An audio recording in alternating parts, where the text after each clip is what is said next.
This the Filipino. Tapos parang nahihiya sila na ganito tayo. Guys, if you watch this, then I hope you come to realize kung sino tayo, who we are as a race. Ano yung, pag sinasabi natin kasi yung puso, we only say that about Gilas. Hindi natin sinasabi in sports. Kasi puro tapang. Yes, matapang ang Pilipino. Pero puso, there's a lot more involved sa puso. Puso is also about love. How we love our family, how we love our fellow man. In fact, how we even love yung mga hindi Pilipino. Because part of love is also forgiveness. That's what sets Filipinos apart. We're able to forgive. No hate in the show. Walang hatred for the Japanese. It's still love. Napapatawa natin sila. Because that's who we are. Also the love also is about generosity. Or generosity as kung ang craft, kung ang binigay sa yung talento ay mag-perform sa vaudeville at hindi kung wala kang pagkakataon na maging guerrilla, kaya mo pa rin ba magbigay? And that's yun ang ginagawa nila noong panahon ng gera. Magpe-perform sila to uplift spirits. Magpe-perform sila sa vaudeville to send out a message na parang of kind of rebellion, na ilinaw sa kanila na okay na ganito, hindi tayo dapat nagpapaape sa mga Hapon ng panahon na yun.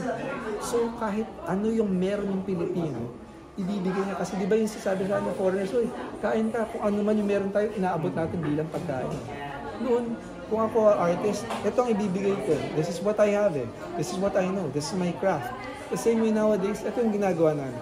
As in television, sorry, baka hindi nyo kami padadala dun sa sa West Philippine Sea. Pero we'll do what we can using the show kasi that is what we know.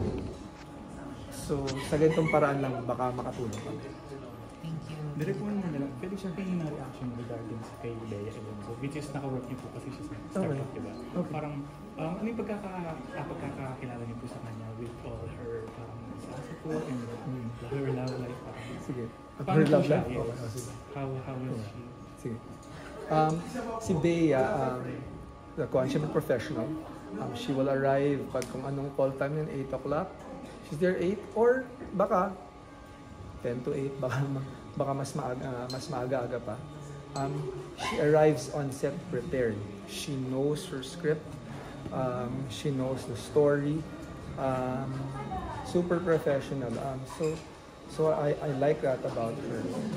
Having said that, kung ganun siya mag-commit sa isang bagay, sa craft niya, which she obviously loves, I'm sure she's also like that. When yung love na pinag-uusapan is not about the craft, but a person. So I'm sure kung nagmahal yun, wagas rin yung pagmamahal niya. Baka gusto nyo rin tanongin yung kapangalan ko para malaman. How was it naman po with Aldo? Parang naisip ako sa mga credit ko. Kung nagka-rift man sila ni Bea, hindi ko nabalitaan. But I doubt, kasi when I see them on set, parang okay naman sila. I don't know, maybe some people were trying to put a spin on it. Ewan ko pang promo because I'm not privy to those things. I know what happens.